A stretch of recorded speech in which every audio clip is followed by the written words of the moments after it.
तमाम शिक्षकों को मेरा नमस्कार। प्राइमरी डायरेक्टर के पत्र में यह सब कुछ स्पष्ट है। उस पत्र में यह क्लियर था जी,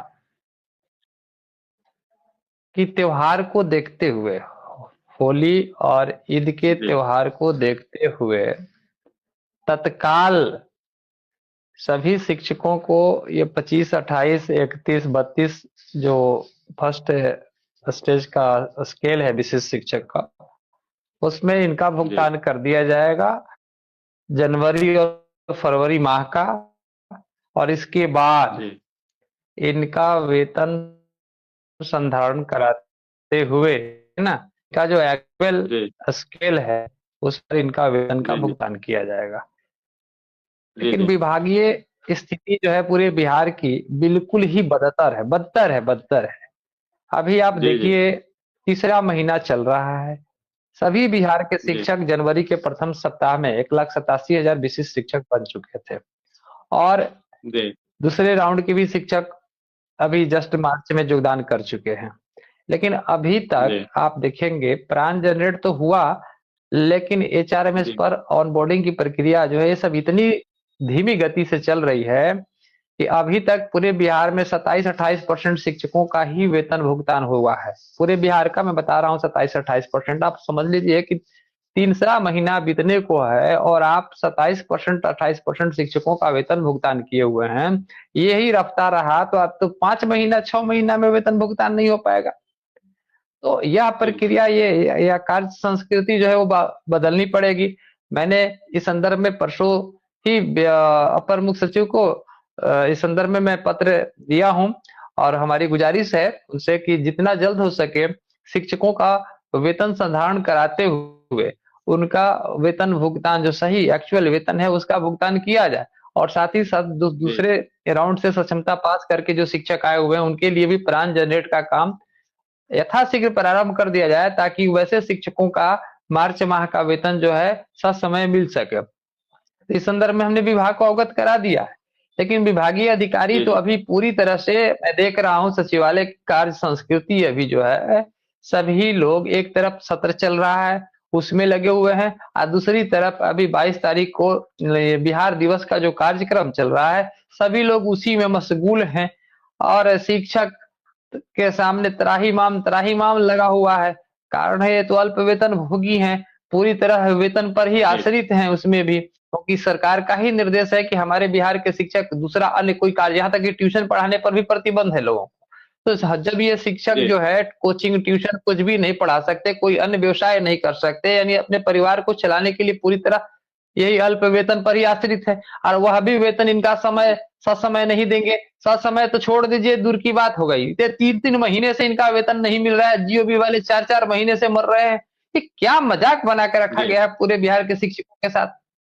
इतने भी आप बताइए, जहां विधायकों के आवास के ये फ्लैट की बात होती है, आवास की बात होती है, भूखंड देने की बात होती है, सारे लोग एक स्वर में ताली बजाकर मेज थपथपाकर अपने लाभ की बात तो ले लेते हैं। लेकिन शिक्षकों के वेतन देने की जी, बात आती है तो सबके मुंह पे दही जम जाता है। ऐसी नीति नहीं चलेगी। हम अब एक दो जी, दो चार 5 लाख नहीं, हमारी संख्या का अनुमान अभी सरकार को भली भांति हो गया है। जान ले परिणाम बहुत बुरा होगा आने वाले समय में। इस बिहार के शिक्षक माफ नहीं करने वाले हैं, छोड़ने वाले नहीं है किसी को। 5.5 लाख शिक्षक हैं और 50 लाख से ऊपर इनका परिवार है। और इनके साथ बिहार में जो लोग अत्याचार अन्याय करेंगे उसको ये लोग सबक अवश्य सिखाना भी जानते हैं और सिखाएंगे। समय का हम लोग भी इंतजार कर रहे हैं, इसलिए समय से हमको वेतन दीजिए। हमारा जो सही वेतन है उसका भुगतान कीजिए। जिला स्तर के पदाधिकारी भ्रष्टाचार में डूबे हुए हैं। एक एक शिक्षक का कहीं हमारे पास ऐसा ऐसा भी कॉल आता है कि 15-16 लाख एरियर बकाया है, 8-8 लाख मांग हुआ कि हमको दीजिए तो आपका बकाया राशि का भुगतान करेंगे। यह स्थिति कई जिला में बना हुआ है। शिक्षकों का शोषण चरम सीमा पर है और यहाँ कोई सुनने वाला नहीं है। तो इस तरह की नीति पर विराम लगनी चाहिए। कम से कम जो भी हो, आप एचआरएमएस पर की जो प्रक्रियाएं है, ये क्या कछुआ का चाल चल रहे हैं भाई। टीआर 1 में भी हुआ था, 11 दिन में वेतन का भुगतान हो गया था। वही पदाधिकारी है ना, आज भी बदल गए। तो कार्य संस्कृति में बदलाव लाने की आवश्यकता है। इस तरह से कछुए के चाल से नहीं होगा। ट्रांसफर के लेकर के आप 1 साल से शिक्षक का इंतजार कर रहे हैं, मार्च महीने से मार्च आ गया, आज तक से ट्रांसफर बिहार में तिथि पर तिथि आप अनाउंसमेंट कर रहे हैं। कभी कहते हैं ये जनवरी में कर देंगे, कभी कहते हैं दिसंबर में करते हैं, जनवरी में कर देंगे, फरवरी में कर देंगे, मार्च आ गया, अब मार्च भी बीतने वाला है। हमें तो यही लगता है कि आपसे होगा ही नहीं। ये राजनेता वाला भाषण बंद कीजिए, ऐसे थोड़ी होता है। आप जो भी देखिए, मेरा कहना स्पष्ट है, आप एक समय सीमा निर्धारित कीजिए, जो भी आप कहते हैं उस पर अनुपालन कीजिए। जब बताइए, हम मान लेते घर के बड़े बुजुर्ग सदस्य हैं, परिवार के मुखिया हैं, अगर हम जो बात परिवार के सदस्यों को कहते हैं और हम खुद उस चीज को अमल नहीं करेंगे तो परिवार की क्या स्थिति होगी। आज शिक्षा विभाग का हालात वैसा ही हो गया है। यहाँ जो है कथनी और करनी में समझ नहीं आ रहा है। अनाउंसमेंट कुछ होता है, शिक्षक इंतजार कर रहे हैं, महीना बीत जा रहा है, कुछ नहीं, पता चलता है एक और पत्र निकाल दिया गया। कितना पत्र पर पत्र, नियम पर नियम निकाल रहे हैं, कार्य कुछ नहीं हो रहा है। तो यहाँ शिक्षक परेशान है और मतलब विभाग मस्त, शिक्षक पस्त, यह स्थिति बनी हुई है।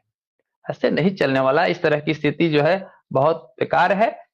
मैं बार बार सरकार को चेतावनी दे रहा हूं कि अभी भी सुधर जाइए, शिक्षकों के साथ शोषण, अन्याय, अत्याचार करना बंद कीजिए। हमारा समय से आप वेतन दीजिए, हम काम कर रहे हैं, हमको समय से वेतन दीजिए। 3-3 महीना से आप भूखे रखे हुए हैं, कैसे घर परिवार चलेगा। तो इस चीज पर कार्य करने की आवश्यकता है। विभाग से कुछ नहीं हो रहा है।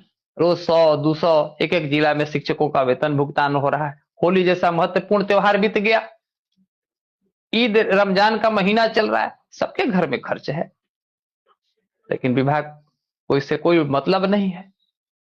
कोई कार्य संस्कृति नहीं बदल रही, अभी उसी धरा पर आज भी विभाग चल रहा है। मैंने विभाग को अवगत करा दिया है, देखते हैं। देखिए, हमें पे प्रोटेक्शन प्राप्त है।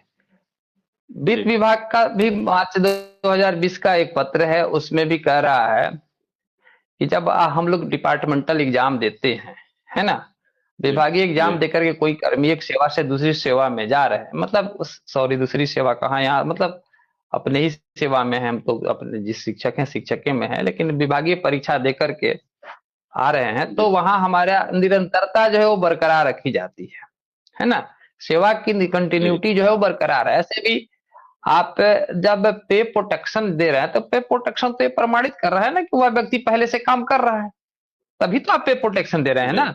तो पे प्रोटेक्शन है तो उसकी निरंतरता भी रहेगी, कंटिन्यूटी बरकरार रहेगी, और ये विभाग को देना ही पड़ेगा। रो के दे, हंस के दे, गा के दे, जैसे दे, हम दावे के साथ करें, हम लेकर रहेंगे, छीन लेंगे, ये मेरा अधिकार है, सरकार से हम छीन लेंगे, निरंतरता हर हाल में लेंगे।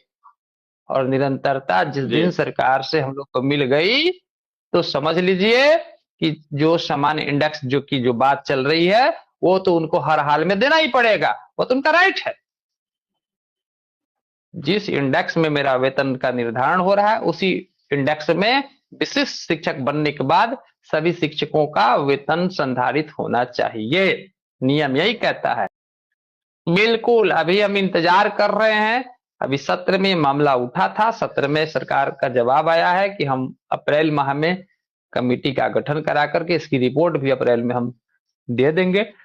तो अप्रैल माह तक हम इसका इंतजार करेंगे। इसके बाद अप्रैल तक जो भी डिसीजन अगर पक्ष में आया तो वेलकम है, सरकार का स्वागत है। अगर हमारे खिलाफ आया तो हम इसको न्यायालय से हर हाल में लेकर के रहेंगे, या हमें सड़क पर उतरना पड़ेगा। तो बिहार के तमाम शिक्षक 2,53,000 शिक्षक जो है सड़क पर उतरने के लिए तैयार होंगे, अपने हक और अधिकार को लेकर के रहेंगे।